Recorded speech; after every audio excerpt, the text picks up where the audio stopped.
रहा है madam, facial कैसा लग रहा है? शादी के पहले आता है सीजन शादी.com का। आज ही डाउनलोड कीजिए।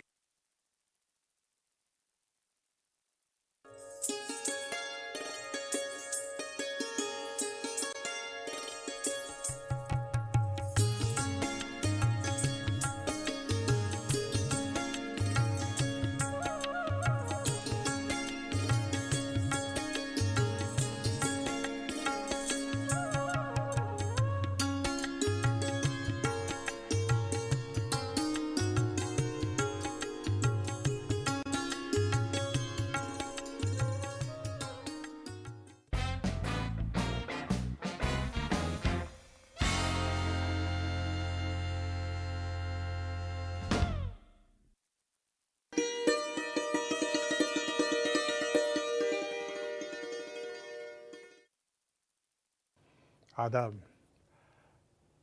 आपका इस महफ़िल में खैर मक़दम है। आज की जो गुफ्तगू होगी वो इंफॉर्मेशन टेक्नोलॉजी पे होगी। ये एक इतना अहम मौजू है जो हमारी ज़िंदगी से जुड़ा हुआ है, हमारे मुस्तक़बिल से जुड़ा हुआ है और हमारे बच्चों से जुड़ा हुआ है।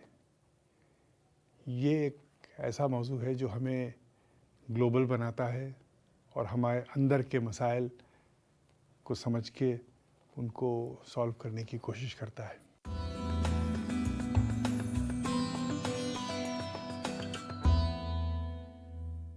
हमारे साथ जो हमारे दो ख़ास मेहमान हैं, नाफ़े कुमैल साहब उन माहिरीन में से हैं जिन्होंने दुनिया में एक बहुत बड़ा ख़ास मुकाम हासिल किया है इस फील्ड में। एक क्रियो के नाम से इनकी टेक्नोलॉजी का एक कॉन्सेप्ट चलता है और Shalini ji Indian Institute of Mass Communication में एसोसिएट प्रोफेसर हैं। तो ये दोनों आपके बीच कुछ ऐसी बातें रखेंगे, कुछ ऐसी रोशनी डालेंगे कि मुझे लगता है कि आप इस प्रोग्राम से बेपनाह मुस्तफ़ीद होंगे। मैं गुजारिश करता हूँ आप कुछ इन बच्चों को समझाएं, बताएं। मुज़फ़्फ़र साहब, मैं चाह ये रहा था कि सबसे पहले इसको थोड़ा सा आसान कर दिया जाए इस मौजू को। इंफॉर्मेशन टेक्नोलॉजी दरअसल कोई ऐसा रॉकेट साइंस नहीं है। इसमें हो क्या रहा है कि इंफॉर्मेशन को या मालूमात को इकट्ठा किया जा रहा है और उसके बाद उसको अक्स करने का एक तरीक़ा हमें मिलता है और उसके बाद उसको तज्ज़िया करके हम किसी नतीजे पे पहुंचते हैं। ये बस 4 चीज़ें हो रही हैं और इसको मैं आपको अगर आसान करके समझाने की कोशिश करूं तो मेरे ज़हन में एक एग्ज़ाम्पल आता है। वो ये है कि जैसे आप रेलवे रिज़र्वेशन को देखें तो देखें कि रेलवे रिज़र्वेशन पहले कैसे हुआ करता था। तो अगर रेलवे रिज़र्वेशन का आप ट्रेडिशनल तरीक़ा देखें, रवायती अंदाज़ देखें, तो उसमें हो ये रहा था कि आप बुकिंग विंडो पर जाते हैं, आप एक फ़ॉर्म भरते हैं, वो फॉर्म उसको देते हैं। जिस विंडो पर और जिस मकाम पर आप ये काम कर रहे हैं उसके पास वहाँ के लिए कुछ सीटें मुकर्रर हैं। वो उस हिसाब से आपका रिज़र्वेशन करता है और आपको एक रिज़र्वेशन स्लिप या टिकट दे देता है। अब वहाँ पर अगर 60 सीटें हैं और वो 50 ही बिकती हैं तो वो 10 सीटें ख़राब हो रही हैं जिसका किसी को इल्म नहीं। और अगर 61वां रिज़र्वेशन करवाना हो किसी को तो वो मुमकिन नहीं है। अब आप देखिए इंफॉर्मेशन टेक्नोलॉजी इसको कितना आसान कर देता है। अब आप अपने घर में एक कंप्यूटर पर बैठे हुए हैं और वहाँ से आप रेलवे रिज़र्वेशन की साइट पर जाते हैं और आप अपना रिज़र्वेशन, अपना फॉर्म खुद भरते हैं और उसके बाद वो आपको बताता है कहाँ कहाँ क्या क्या अवेलेबल है, क्या क्या चीज़ें आपके सामने, क्या कहाँ कहाँ के टिकट्स आपके पास हैं और वो अपना टिकट करवा लेते हैं कहीं से भी बैठ के। वहीं से आप अपना उसको पैसे दे देते हैं और टिकट आपके फ़ोन पर आ जाता है। तो ये ऐसे अगर आमतौर पर आप देखें तो ये कुछ नहीं, एक बहुत आसान सा काम हो रहा है जो वो विंडो पर बैठा हुआ क्लर्क भी करता था, लेकिन इसके पीछे एक बहुत बड़ा सिस्टम है। इसी सिस्टम को हम कहते हैं इंफॉर्मेशन टेक्नोलॉजी सिस्टम। तो इसमें एक कंप्यूटर है जिस पर आप बैठे हुए हैं, इसमें एक प्रोसेसर है जो आपके सॉफ्टवेयर को चला रहा है, जो आपके डेस्कटॉप एप्लीकेशंस को चला रहा है, ठीक है। और उसके बाद आप उस नेटवर्क पे जा रहे हैं जहाँ पर वो रेलवे सिस्टम है जो पूरे हिंदुस्तान से या पूरे मुल्क से जुड़ा हुआ है, और वो उसको हम नेटवर्किंग कहते हैं। तो एक आपका कंप्यूटर है और एक आपका जो रेलवे सर्वर है, और उसके साथ बहुत सारे सर्वर्स जुड़े हुए हैं, बहुत सारे कंप्यूटर्स जुड़े हुए हैं। तो ये सारा काम वहाँ पर हो रहा है, ठीक है। तो अब दुनिया, हिंदुस्तान में या दुनिया से भी कहीं से भी आदमी बैठ के ये रिजर्वेशन कर लेता है, पैसे दे देता है और टिकट हासिल कर लेता है। अब उसको ये बॉदर करने की ज़रूरत नहीं है कि कहाँ वहाँ पर ये रिजर्वेशन अवेलेबल है कि नहीं है, वहाँ पर मैं जाऊँगा तो लाइन तो लंबी नहीं है। तो हम बहुत सारी मुश्किलों को आसान कर रहे हैं और बहुत सारे काम की स्पीड बढ़ा रहे हैं। यानी जिस स्पीड से पहले काम होता था वो स्पीड अब ज़्यादा हो रही है। तो ये एक कंपैरिजन है आसान सा समझने के लिए। तो ये एक निज़ाम है पूरा जो इसके पीछे चल रहा है, उसको हम इंफॉर्मेशन टेक्नोलॉजी सिस्टम कहते हैं। नाफे जी ने जो एग्जांपल दिया उसी को आगे बढ़ाते हुए इंफॉर्मेशन टेक्नोलॉजी ने जो सुविधा दी है कि जो है आप मतलब आप इंफॉर्मेशन की क्यू में खड़े होते थे और फिर आप अपना टिकट बुक करते थे, अब उसकी बजाय आप कंप्यूटर पे कर सकते हैं। पर उसके बाद एक नया स्टेप भी इसमें जुड़ गया है, अब आप घर बैठे मोबाइल से भी कर सकते हैं।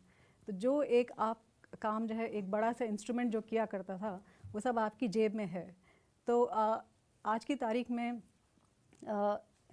एवरीबडी इज़ एम्पावर्ड, यानी कि सभी को एक साधन मिला है जो उनको जो है इंफॉर्मेशन दे सकता है किसी समय किसी भी वक्त। आपको अगर रेलवे टिकट बुक कराना है तो आपके पास ऐप है IRCTC का। अगर आपको अपने स्वास्थ्य के बारे में जानकारी रखनी है तो आपके पास हेल्थ के ऐप्स हैं, आप उनको डाउनलोड करके उन पे कर सकते हैं। आप कितना चले, कितना दौड़े, कितनी आपने कैलोरीज कंज्यूम करी, तो इसका कोई अंत नहीं है। सूचना प्रौद्योगिकी यानी इंफॉर्मेशन टेक्नोलॉजी इस समय जो है ऐसे मुकाम पे हमें ले आई है कि जो हम लोग के लिए बहुत प्रेशस हुआ करता था, बहुत कठिनाई से मिला करती थी सूचना, वो आज सबके पास है। कितने मैन डेज आदमी के बच गए जी। और इसमें आप भारतवर्ष का क्या रोल समझती हैं? भारतवर्ष का रोल देखिए ऐसा है कि आज इस समय अगर देखा जाए तो पूरे विश्व में पूरे दुनिया में जितने इंटरनेट यूज़र्स हैं वो हैं लगभग 1.8 बिलियन, और उसमें से और ये आगे की तारीख में जा करके ये 5 बिलियन ये नंबर होने जा रहा है 2020 तक। तो और इंडिया में इस समय हमारे पास 240 मिलियन यूज़र्स हैं इंटरनेट के, और उसमें से सोशल मीडिया के यूज़र्स लगभग आधे लोग सोशल मीडिया को यूज़ करते हैं। और यहाँ के जो नंबर्स हैं, हमने अभी जो है USA को पीछे छोड़ा है इंटरनेट के नंबर्स के मामलों में, और आने वाली तारीख में हम चाइना के बाद हमारा ही नंबर होगा यूज़र्स को अगर देखा जाए केवल तो उस हिसाब से we will be one of the biggest consumers, यानी कि हमारे पास लोग इतने होंगे कि सभी हमारे देश आना चाहेंगे। दूसरा हमारे एडवांटेज ये है, हमारे पास यंग पॉपुलेशन है, और हमारा जो मेरे ख्याल से 2020 तक हम लोग दुनिया के सबसे युवा देशों में से होंगे। तो और यूथ जो है वही इसको ड्राइव करता है इंफॉर्मेशन टेक्नोलॉजी को। और अपने घरों में भी अगर हम देखें तो जहां हम फंसते हैं इंटरनेट टेक्नोलॉजी के यूज़ में तो बच्चों के ही पास जाते हैं जी। तो उसी तरह से आप देखिए कि दे आर द वंस, वही जो है आगे बढ़ाएंगे इसे। और उस मायने में भारत बहुत बड़ा कंज्यूमर और यूज़र होगा इंटरनेट टेक्नोलॉजी का आने वाले दिनों में। मैं इसको थोड़ा सा रुख बदलते हुए ये पूछूंगा कि जो सबसे बड़ा मसला हिंदुस्तान के साथ है कि हम लोग कंज्यूमर्स तो बढ़ते जा रहे हैं जी, यूज़र्स तो बढ़ते जा रहे हैं, इसमें हम लोगों का क्रिएटिव रोल क्या है? इसमें हम लोगों ने इनोवेशंस क्या किए हैं? हम लोग क्या इस इनोवेशन की फील्ड में दुनिया के बराबर साथ साथ चल रहे हैं, या सिर्फ हम लोग उसको फॉलो कर रहे हैं, इस्तेमाल कर रहे हैं? ज़रा इस्तेमाल के हमारे पास ज़राए तो बढ़ते जाएंगे। आपने बहुत अच्छा सवाल पूछा है, क्योंकि आप जब हम कहते हैं कि युवा शक्ति बढ़ेगी हमारे यहाँ, आप देखेंगे कि यही जो नए आइडियाज़ हैं वो उन्हीं से आ रहे हैं। आज की तारीख में इतने इनोवेशंस हैं इंडिया में, जैसे कि अब कई ऐसे एंटरप्रेन्योर्स हैं जिन्होंने अपनी बिज़नेस शुरू करी है गाँव में जा कर के, क्योंकि आपके पास इतनी भाषाएं हैं, आपका बाहर का कोई आदमी उसे नहीं टैकल कर सकता है। तो आप जो है ग्रामीण जगहों पे जा कर के आप बीपीओ खोलते हैं, केपीओ खोलते हैं, यानी कि बिजनेसेस के प्रोसेसेस करते हैं, लोकल लैंग्वेज में कन्वर्ट करते हैं। एक तो उस तरह की चीज़ें काफ़ी ईजाद हुई हैं वो भारत के लिए स्पेसिफिकली, जैसे आप कह सकते हैं कि यहीं की उपज है। उसके अलावा बहुत से ऐसे बहुत से एग्जांपल्स हैं। और जैसे आपने बताया था नाफे जी, ई लर्निंग के एरिया में भी कई नए इनोवेशंस हैं जो इंडिया से निकले हैं। और तो आई थिंक हम लोग कंज्यूमर, यूज़र, उसके अलावा इनोवेटर्स भी होंगे और आगे बिजनेस के लिए हमारे लिए वो अच्छा साधन बन सकता है। मैं समझता हूँ ये बहुत बहुत अहम विषय है। इसमें नाफे साहब आप कुछ इस पर रोशनी और डालिए। मैं थोड़ा सा मुजफ्फर साहब, ये है कि वैसे जो शालिनी साहबा कह रही हैं कि चीज़ें बदल रही हैं, लेकिन हमारा जो समाजी ताना बाना है वो अभी ऐसा नहीं है जो एंटरप्रेन्योर्स को या नए बिज़नेस करने वाले लोगों को बढ़ावा देता हो। ये एक बड़ा इशू है कि अगर हम फ़र्ज़ कीजिए कि अगर किसी बच्चे के पास, इन ऑडियंस में बैठे हुए किसी बच्चे के पास कोई आइडिया है और वो कुछ करना चाहता है, यानी उसके दिमाग में एक टेक्नोलॉजी से रिलेटेड, उससे मुताल्लिक़ कोई आइडिया है, बिज़नेस आइडिया है, अब उसको वो आगे बढ़ाना चाहता है तो उसको मालूम ही नहीं है कि उसको क्या करना चाहिए। तो ये इंफॉर्मेशन टेक्नोलॉजी का इतना वो नहीं है जितना कि हमारे समाजी ताने बाने का मुद्दा है। और उसको बदलने के लिए शायद हमें जो कुछ करना है वो किसी और फील्ड्स में ये चीज़ें होंगी। तो बिज़नेस को बढ़ाना या किसी आइडिया को किसी हद तक ले जाना, उसको एक रियलिटी बनाना, हकीकत में बदलना, ये एक एकदम अलग तरह की चीज़ है। तो उसको करने के लिए जिस तरह के ज़राए और जिस तरह का माहौल और जिस तरह का इकोसिस्टम चाहिए वो शायद अभी हमारे पास नहीं है। लेकिन चीज़ें बदलेंगी, लेकिन जो पेस ऑफ चेंज है, जो रफ्तार है इस बदलाव की, वो बहुत बहुत धीमी है। तो आप समझते हैं अगर कोई बच्चा है, कोई यूथ है जिसके जहन में कोई इनोवेटिव आइडियाज़ हैं, तो he will migrate for better pastures, he will go to other countries where he can apply that, ऐसा होगा? अब ये या है कि उसको हम यहाँ किसी वजह से किन हालात में रोक सकते हैं और उसका सही इस्तेमाल, पूरा इस्तेमाल कर सकें यहाँ? मुज़फ़्फ़र साहब, ये आप जानते होंगे कि ये एक ज़ाती वो है, कोशिश है। तो अगर वो उसमें सचमुच इतना उस आइडिया को लेके या उस टेक्नोलॉजी के लेके जो वो करना चाहता है, सचमुच बहुत ज़्यादा जोश है और वो जोश यानी दीवानगी की हद तक है, तो वो किसी हद तक जाएगा। लेकिन मेरा जो कहने का मतलब था कि अपना जो इकोसिस्टम है, हमारा जो ताना बाना है, वो अभी तक इस बात को सपोर्ट नहीं करता है। मैं ये नहीं कह रहा हूँ कि बहुत मायूसकुन हालात हैं, लेकिन अभी ऐसा कुछ नहीं है। जैसे हम जितने भी बड़े बड़े ब्रांड्स को देख लें, यानी गूगल एक दुनिया की सबसे बड़ी कंपनी है, $350 बिलियन का उनके पास मार्केट कैपिटलाइजेशन है, जिसमें हमारे हिंदुस्तान का खर्च मेरा ख्याल है 10-15 साल तक चल सकता है। तो लेकिन वो कहाँ से शुरू होता है? वो उनके अपने घर के बेसमेंट से शुरू होता है, गैराज से शुरू होता है। और जब उनको पहला चेक इन्वेस्टमेंट का मिलता है किसी इन्वेस्टमेंट बैंकर से, तो उनके पास वो उस चेक को भुनाने के लिए उनके पास कोई ज़रिया नहीं है। उसके बाद वो अकाउंट खोलते हैं। तो ये सारी चीज़ें हमारे यहाँ नहीं है। हमारे यहाँ कोई इस लेवल से उठ के, उस सतह से उठ के वहाँ तक पहुँचने के लिए उसके पास वो ताना बाना नहीं है। ये मैं इस तरफ इशारा करने की कोशिश कर रहा था। लेकिन ये ज़ाहिर है कि इस पूरे सिस्टम और निज़ाम से अलग एक ये ग्लोबल मिजाज जो बन रहा है दुनिया का, ज़ाहिर उससे हमारा यूथ मतलब डिप्राइव तो नहीं है, उसको टच कर रहा है ये ग्लोबलाइजेशन। लेकिन आपने जो बात कही, दरअसल हम उस पर ज़ाहिर है कि बहुत सारी बातें कह सकते हैं, लेकिन जो आपने बात कही वो बात वहीं पर है कि हम यूज़र्स और कंज्यूमर्स की हद तक ज़्यादा उसमें शामिल हैं, रादर दैन ये कि हम कुछ बनाएं, कुछ ले जाएं, दुनिया को आगे बढ़ाने की कोशिश करें या अपना नाम पैदा करें। इस बात पे कुछ हमारे यूथ भी कुछ सोचें, बोलें, पूछें। आईटी से जुड़ना छोटे छोटे बच्चों को उतना ज़रूरी नहीं है जितना कि जब पास आउट होते हैं कॉलेजेस से, जैसे इंजीनियरिंग करते हैं, बीटेक करते हैं या फिर बहुत सारे एमबीए करते हैं, उसके बाद हम लोगों को जनरली आईटी की ज़रूरत पड़ती है। लेकिन छोटे छोटे बच्चों को देना मेरे हिसाब से उचित नहीं है, उनके आँख पर भी प्रभाव पड़ते हैं। मुझे लगता है कि ये पूरा जो एक इस इल्म का जो दायरा है वो वसी होता चला जा रहा है और हमारे फ़राइज़ क्या हैं, किस तरीके से हम इसको हासिल कर सकते हैं, इस पे गौर नहीं किया जा रहा है। मैं एक चीज़ अर्ज़ करूं कि जो अभी इन्होंने सवाल पूछा, और ये हर तब्दीली के साथ होता है मुज़फ़्फ़र साहब। अगर आप ये देखें कि अगर आज की तारीख़ में अगर आप ये कह रहे हैं कि अभी बच्चा स्कूल जा रहा है और वो स्कूल में किताब और कॉपी से पढ़ रहा है, लेकिन अगर आप कल सुबह उठें और आपको ये मालूम हो कि साहब आप सिर्फ मोबाइल और इंटरनेट और लैपटॉप के थ्रू या कंप्यूटर के थ्रू एजुकेशन होगी, तो आप क्या करेंगे? यहाँ तो ये हमें एज अ सोसाइटी ग्रो करना पड़ेगा, है ना। तो अब हो क्या रहा है कि हम जब तक किसी टेक्नोलॉजी के साथ जब हम शुरू में जब उसके साथ जुड़ते हैं तो एक झटका लगता है, लेकिन उस झटके से हमको उभरना पड़ेगा।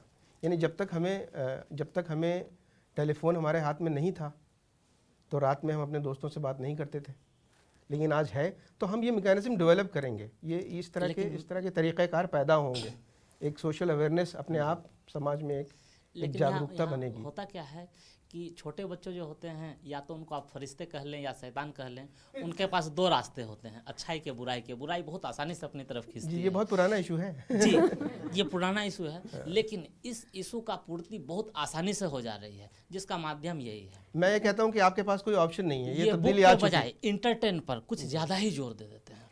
और मोस्टली बच्चे आफ्टर स्कूल आवर, स्कूल में भी कभी कभी आप देखते होंगे कि बच्चे चुपचाप अपना इंटरटेन कर रहे हैं। ये क्या है? इंटरटेन को लोग मैं आपकी बात समझ, मेरी गुजारिश सिर्फ इतनी है कि ये तब्दीली आ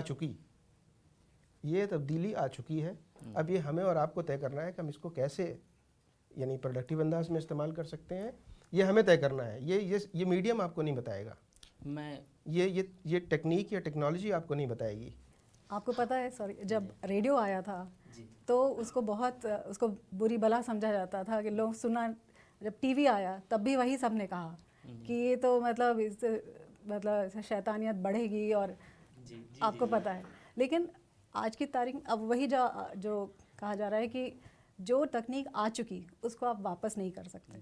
ठीक है, आप बच्चों की बात कर रहे हैं, बच्चों के सामने तो देखिए कितने ज़रिए हैं बुरी आदतों संगत में पढ़ने के। आप कैसे उन्हें बचाते हैं, उसी तरह से आप इससे भी बचाएंगे उन्हें।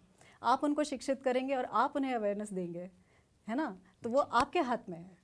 और सरकार के तो खैर नियम बनेंगे, वो अलग है। तो वही जोड़ना चाह रहे थे। जितना हम तरक्की कर रहे हैं उतनी ज़्यादा जिम्मेदारियां हमारी बढ़ रही हैं कि हम मानसिकता अपनी कैसे संभाल के रखें, बिल्कुल कैसे अपनी जहनियत को एक मानवतावादी इंसानियत के साथ इसको जोड़ के रखें। जी, और इससे मुज़फ़्फ़र साहब, आपकी बात से मुझे एक ये बात समझ में आती है कि कितने अच्छे काम हो सकते हैं, और उस तरफ हमारा फोकस होना चाहिए। यानी मैं एक आपको छोटा सा एग्जांपल देता हूँ कि सड़क पे एक ट्रैफिक पुलिस वाला बगैर हेलमेट के और अपने पिलियन के साथ वो जा रहा है। आप देखते हैं तो आपके मन में एक तरह का, दिल में एक तरह का वो होता है कि देखो साहब, ये लॉ एनफोर्सर्स हैं, ये तो कानून के रखवाले हैं, ऐसा कर रहे हैं, मैं इनके साथ क्या करूँ। लेकिन आज आपको टेक्नोलॉजी उसी वक्त वहीं से आप अपने मोबाइल से उस फ़ोटो को खींच के और वो मीडिया हाउसेस को और उस पुलिस स्टेशन को, यानी उसका जो नंबर है गाड़ी का, उस नंबर को आप देख के वो डेटाबेस से फ़ौरन एनालाइज कर लेगा कि कौन साहब थे, किसकी गाड़ी है। और अगर काम ये तरीके से किया जाए तो मुश्किल से आधे घंटे में वो साहब ट्रैप हो जाएंगे। सही है। तो अब ये भी एक फ़ायदा है। हेलमेट खरीदने जा रहे थे बेचारे। तो ये आप इसको भी देखिए कि मतलब ये अगेन, आप टेक्नोलॉजी आपको ये नहीं कहती कि आप इसको गलत इस्तेमाल करो या अच्छा इस्तेमाल करो। टेक्नोलॉजी तो अपने आप में एक टेक्नोलॉजी न्यूट्रल होती है। हाँ। वो न्यूट्रल होती है। वही जैसे बच्चे जो हैं, वही आप जिनको कह रहे हैं कि उनके हाथ में नहीं देना चाहिए। जो बच्चा पढ़ाई में इंटरेस्टेड है, वो जो भी क्लास में पढ़ा रहे होंगे, उसे जा कर के घर में उसके बारे में और पढ़ेगा, उसके बारे में जानकारी लेगा, जो पहले मुमकिन नहीं था। तो वो टेक्नोलॉजी हमेशा न्यूट्रल रहती है। जी, पहले ज़माने में लोग लेटर्स वगैरह लिखा करते थे, एक्सचेंज होते थे, पोस्टमैन नाम का एक आदमी होता था, लोग शायद भूल गए होंगे। बट अब हमें मोबाइल की इतनी आदत हो गई है, आप रास्ते में चल रहे हैं, सिर्फ बैटरी आपकी ख़त्म होने वाली, मतलब आपको ऐसा लगता है अभी चार्जर कहाँ से लो, मतलब आप उस समय आप वेंटिलेटर पे होते हैं। अरे यार गड़बड़, अच्छा कर रहे हैं। चार्जर साथ में रखना चाहिए था। सही है। मतलब इतने आदी हो चुके हैं हम इस चीज़ के। आपको पता है दिल्ली में डी एडिक्शन सेंटर खुले हैं बच्चों के लिए, कंप्यूटर के? हाँ, इंटरनेट और इसके जो आदी बच्चे हैं, जैसे आप कह रही हैं कि एक लिमिट होती है, एक हद होती है, उसके बाद जो है माँ बाप परेशान होना शुरू होते हैं कि भाई बच्चे से अगर आप एक रात भी अगर आप मोबाइल बाहर रखने को कहो वो नहीं रख पाता, वो फेसबुक और उस पर लगे हुए हैं। तो डी एडिक्शन सेंटर पिछले महीने ही खुले हैं और वहाँ बच्चों को बिल्कुल इन सब सारे चीज़ों से दूर रखा जाता है, उनको इंडोर गेम्स खिलाते हैं। आप कुछ आगे की बात कीजिए, फिर हम लोग बहुत मैं हाँ, लेकिन इससे पहले मैं इस मामले को ज़रा इसलिए कि ये ज़रूरी है कि हमारी ऑडियंस इस बात को समझ ले, क्योंकि ये ऐसी तब्दीली है जो हमारे लिए बहुत कुछ कर सकती है, और अगर हम इस तरह के इश्यूज़ में फंस गए तो फिर हमारे लिए मुश्किल हो जाएगी। बात यह है कि बहुत बदलाव हर जगह है, सिर्फ ये नहीं है कि बच्चा अब हाथ पे नहीं जोड़ता और लैपटॉप या कंप्यूटर पे जोड़ता है। यानी आपके घर के अंदर, यानी हमारी वालदा जो है वो हम लोगों को पूरी रात पंखा झल सकती थी, अब हम अपने बच्चों को दफ्ती से भी 5 मिनट नहीं झेल सकते। वो ये इन सब चीज़ों में फंस के हम शायद कहीं पीछे न रह जाएं। हमारे किचन का भी हाल बदल गया है, यानी अब ना वैसे आग जलती है, ना वैसे रोटियां बनती हैं। हम चाय गर्म करके और खाना गर्म करके किसी चीज़ में किसी मशीन के ज़रिए खाते हैं, हम इलेक्ट्रॉनिक केटल से चाय पीते हैं। तो अब इससे झगड़ने का वक्त नहीं है, अब इससे ऊपर उठने का वक्त है। ज़रा कुछ पता चले कि आप इसके ज़रिए से कि और आने वाली तस्वीर तो क्या अब होगी? हो क्या रहा है, अब वहीं से इन्होंने मोबाइल का भी आपने जिक्र कर दिया। मुज़फ़्फ़र साहब, 4 चीज़ें हो रही हैं और इसको हम टेक्नोलॉजी की नॉमेनक्लेचर में स्मैक कहते हैं, थोड़ा ऑकवर्ड नाम है। SMAC, यानी सोशल मीडिया का आपने जिक्र किया, तो एक सोशल मीडिया है, एक मोबाइल टेक्नोलॉजी है, उसके बाद एक एनालिटिक्स है जिसको हम तज्जिया कहते हैं, और एक है क्लाउड। आपने शायद आप लोगों ने लफ्ज़ सुना हो, क्लाउड कंप्यूटिंग। तो अब ये अब आप गौर करेंगी, ऐसी कंपनीज बन चुकी हैं कि आप सिर्फ इंटरनेट पे जाएंगे और अपनी हालत बयान करेंगे और वो डॉक्टर आपको वहीं से आपके लिए दवा तजवीज़ कर देगा, टेस्ट तजवीज़ कर देगा और सारी चीज़ें हो जाया करेंगी। और ये किससे सीख रहा है? अल्लाह मियाँ से। नहीं, ये आपसे सीख रहा है, हमसे और आपसे सीख रहा है। यानी आप जो कुछ भी कर रहे हैं, आपका भी एक डिजिटल फुटप्रिंट है, एक नक्श कदम आपने छोड़ा हुआ है। यानी आप जो कुछ भी कह रहे हैं वो सारा, बीथोवन का म्यूज़िक कंप्यूटर ने बना दिया है। विश्वनाथन आनंद से अच्छा चेस खेलता है कंप्यूटर, कैसे होता है? तो ये जो तज्जिया है, ये पूरी दुनिया का जो एक्सपीरियंस है, वो जब इंटरनेट पे आ चुका तो उससे ये तज्जिए निकल रहे हैं। तो ये मोबाइल, सोशल मीडिया, अब आप जो कुछ भी कर रहे हैं, आप जो कुछ भी कहना चाहते हैं किसी सब्जेक्ट पे, वो आप जाके सोशल मीडिया पे कहते हैं। यानी पहले हम लोग अपना चाय की टेबल पे या खाने की मेज़ पे बात करते थे, लेकिन आजकल हम जो कुछ कह रहे हैं वो जाके वहाँ कह रहे हैं। और हम जो कुछ कह रहे हैं वो एक पीस ऑफ नॉलेज है। यानी आप जो बात कह रहे हैं, यानी अभी जो मैडम ने जो बात कही, वो एक एक्सप्रेशन है, वो कहीं से आ रहा है, ये एक पीस ऑफ नॉलेज है, इसकी एक अपनी अहमियत है।